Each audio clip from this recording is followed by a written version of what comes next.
देविका रानी, मीना कुमारी और शर्मिला टैगोर। सिनेमा की इन तीन महान शख्सियतों से आप परिचित तो होंगे ही। शायद ही कोई सिनेमा प्रेमी होगा जिसने इनका नाम नहीं सुना होगा। इन तीनों ने भारतीय सिनेमा को अपने योगदान से समृद्ध किया है। इनके जिक्र के बिना हिंदी सिनेमा का इतिहास मुकम्मल नहीं होगा। देविका रानी पहली शख्सियत थी जिन्हें भारतीय सिनेमा के सबसे बड़े सम्मान दादा साहब फाल्के पुरस्कार से नवाजा गया। वहीं मीना कुमारी को उनके भावपूर्ण अभिनय के कारण ट्रेजेडी क्वीन का खिताब मिला और शर्मिला टैगोर ने तो 60 के दशक में तहलका ही मचा दिया था। लेकिन क्या आप बता सकते हैं कि इन तीनों अभिनेत्रियों में क्या कॉमन है? मैं क्यों इन तीन अभिनेत्रियों की चर्चा इस वीडियो में एक साथ कर रहा हूं? ये साझी विरासत क्या है जो इन तीनों को जोड़ती है? इसके बारे में आज इस वीडियो में बात करेंगे, तो वीडियो को अंत तक देखते रहिए। नमस्कार, मैं हूं राजीव रंजन और आप देख रहे हैं वॉच ओवर इंडिया।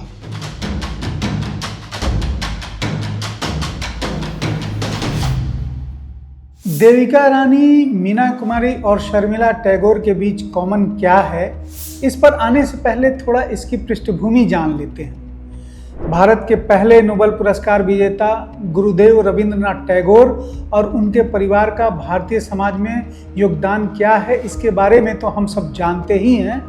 गुरुदेव ने शांति निकेतन, जिसे विश्व भारती विश्वविद्यालय के रूप में जाना जाता है, उसकी स्थापना कर अमूल्य योगदान दिया है। यहाँ से निकले कई लोगों ने कला सहित कई क्षेत्रों में बड़ा योगदान दिया। शांति निकेतन भारत के सांस्कृतिक और शैक्षणिक इतिहास का एक महत्वपूर्ण केंद्र है। यह भारत तथा विश्व के कई विचारशील, रचनात्मक और प्रतिभाशाली व्यक्तियों को गढ़ने में सहायक रहा है। भारत की पहली महिला प्रधानमंत्री इंदिरा गांधी ने अपनी प्रारंभिक शिक्षा शांति निकेतन से प्राप्त की थी। गुरुदेव टैगोर ने उन्हें अनुशासन में रहने की सीख दी थी।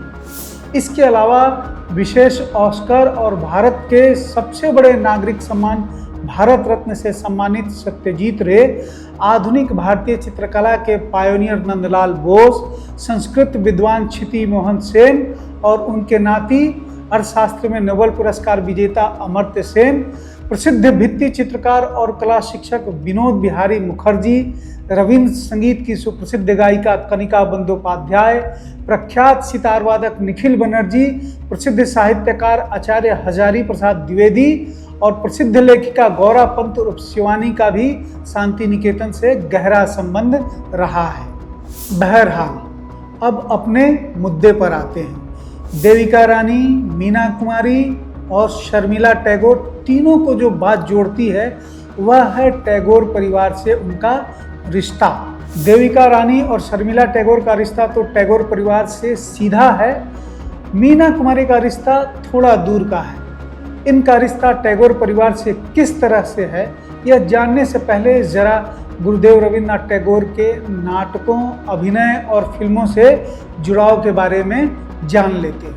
युवा लेखक अनिमेष मुखर्जी ने बड़े रिसर्च और परिश्रम से किताब लिखी है जिसका नाम है ठाकुर बारी। इसमें उन्होंने टैगोर परिवार के बारे में बहुत रोचक और ऑथेंटिक जानकारियां दी हैं। यह बहुत दिलचस्प पुस्तक है, इसे जरूर पढ़िए। इस किताब में उन्होंने लिखा है कि टैगोर परिवार में नाटकों का बहुत ज़्यादा चलन था। खुद गुरुदेव टैगोर, उनके बड़े भाई ज्योतिन्द्रनाथ टैगोर और उनकी पत्नी कादम्बरी देवी, टैगोर के एक और बड़े भाई तथा पहले भारतीय ICS अधिकारी सत्येंद्रनाथ टैगोर की पत्नी ज्ञानदा नंदिनी देवी की दिलचस्पी नाटकों में थी। वे नाटक खेलते थे जिसमें कभी ज्ञानदा नंदिनी और कभी कादम्बरी नायिका की भूमिका निभाती थी और गुरुदेव अपनी भाभियों के नायक की भूमिका निभाते थे। गुरुदेव ने फिल्म के निर्देशन में भी हाथ आजमाया था। अनिमेष अपनी पुस्तक ठाकुर बारी में ये किस्सा कुछ यूं बयां करते हैं। 22-23 साल के पृथ्वीराज कपूर और दुर्गा खोटे एक नाटक में राम और सीता का रोल कर रहे थे। गुरुदेव ने इन दोनों को स्टेज पर देखा और न्यू थिएटर के संस्थापक BN सरकार से कहा कि इस पठान लड़के को अपनी फिल्म में ले लो, फिल्म चलेगी। गौर करने वाली बात यह है कि उस दौर में न्यू थिएटर स्टूडियो की कई फिल्में लगातार फ्लॉप हो गई थी। इसलिए गुरुदेव ने ये बात कही थी। बात यहाँ तक हुई कि गुरुदेव ही इस फिल्म का निर्देशन करेंगे। पृथ्वीराज किसी कॉन्ट्रैक्ट में बंधे थे तो गुरुदेव के साथ फिल्म में काम करने का उनका सपना पूरा नहीं हो सका। न्यू थिएटर, पृथ्वीराज कपूर और गुरुदेव तो साथ नहीं आ सके, लेकिन इसी बीच गुरुदेव ने नटीर पूजो फिल्म का निर्देशन किया। नटीर पूजो का अर्थ होता है नाचने वाले की पूजा। इसका लेखन गुरुदेव ने खुद ही किया था और इसमें अभिनय भी किया था।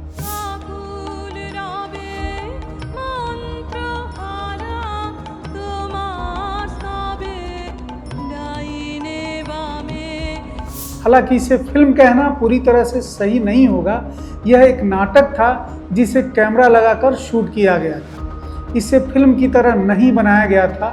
1931 में रविन्द्रनाथ टैगोर की उम्र 70 साल थी। उनका स्वास्थ्य ठीक नहीं था, लेकिन फिल्म बनाने का उत्साह खूब था, तो वे सोफे पर बैठे रहते थे और अपने आसपास के लोगों को मौखिक निर्देश देते रहते थे, जो उनके हिसाब से काम करते थे। इन लोगों में से ज़्यादातर को फिल्मों से जुड़ा कोई अनुभव नहीं था। इन सब के चलते गुरुदेव का फिल्मी करियर एक फिल्म पर ही सिमट कर रह गया। लंबे समय तक यह माना जाता रहा कि इस फिल्म का एक भी प्रिंट उपलब्ध नहीं है। न्यू थिएटर के अग्निकांड में इसके सारे प्रिंट जलकर खाक हो गए थे, लेकिन कई दशक बाद पता चला कि फिल्म का एक प्रिंट उपलब्ध है। इस फिल्म का कुछ हिस्सा अब यूट्यूब पर भी संभवतः उपलब्ध है। वैसे गुरुदेव का अपना सिनेमाई अनुभव भले ही अच्छा न रहा हो, लेकिन हिंदी सिनेमा के एक और सितारे केएल सहगल को गुरुदेव ने खूब प्रोत्साहित किया। साथ ही उनकी कई कृतियों पर फिल्में भी बनी। सत्यजीत रे की फिल्म चारुलता टैगोर के उपन्यास नष्ट नीड़ पर आधारित थी। इसके अलावा उनकी कई रचनाओं पर फिल्में बनी, जिनमें 1961 की काबुलीवाला, 1965 की डाकघर, समाप्ति पर आधारित 1971 की उपहार, 2003 की चोखेरबाली, नौका डूबी पर आधारित 2001 की कश्मकश आदि फिल्में शामिल हैं। इससे आपको अंदाजा लग ही गया होगा कि टैगोर परिवार को फिल्मों से कभी परहेज नहीं रहा, बल्कि ये भी कह सकते हैं कि उन्होंने इसे प्रभावी माध्यम के रूप में देखा।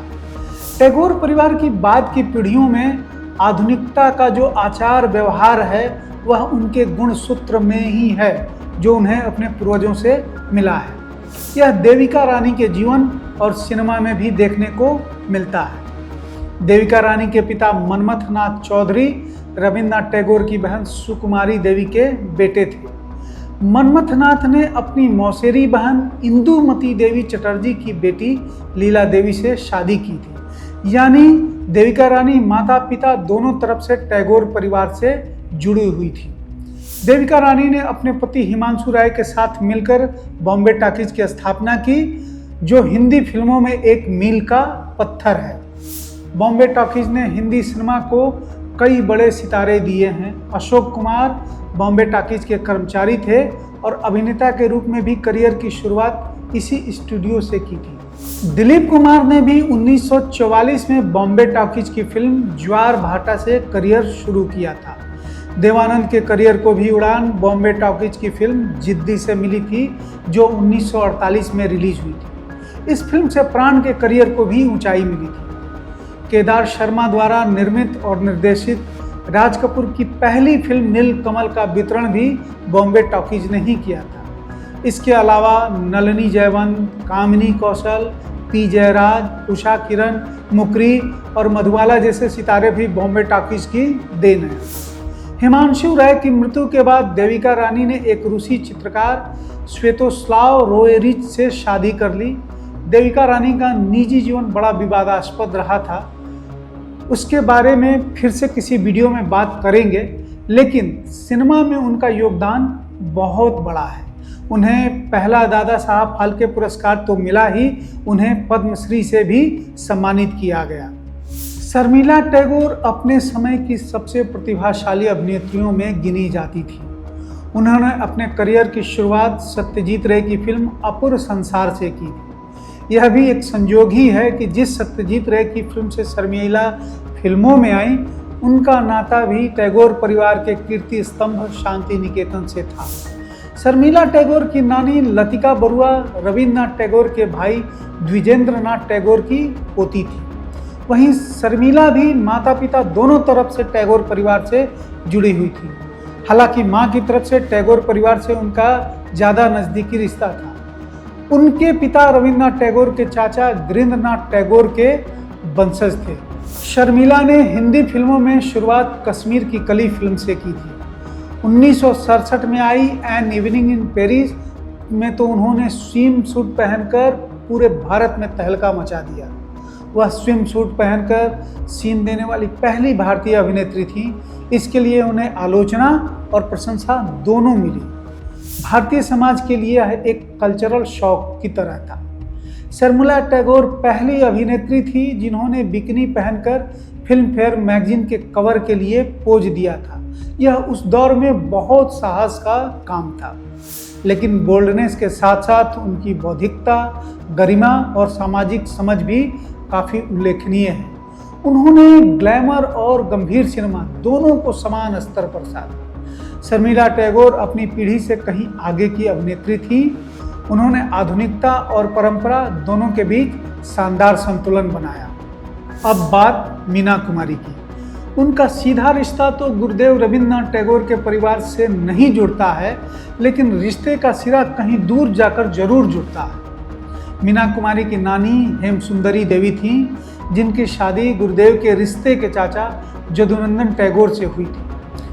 1862 में जदुनंदन टैगोर की मौत हो गई।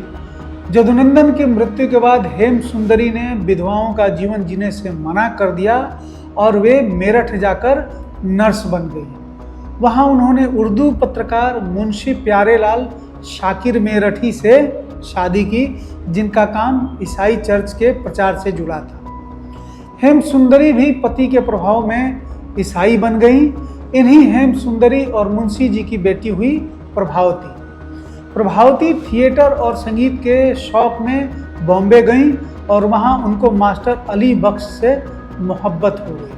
मास्टर अली बख्श से निकाह करने के लिए प्रभावती इकबाल बानो बन गईं और एक बेटी माहजबी को जन्म दिया। यही माहजबी आगे चलकर मीना कुमारी के नाम से मशहूर हुई। तो अभी हमने आपको बताया टैगोर परिवार की अभिनेत्रियों के बारे में। इस वीडियो में बस इतना ही। आपसे अनुरोध है कि इस वीडियो को लाइक करें, शेयर करें और चैनल को सब्सक्राइब जरूर करें। और हाँ, हमारा दूसरा चैनल मंथन, उसे भी सब्सक्राइब करें, लाइक करें और शेयर करें।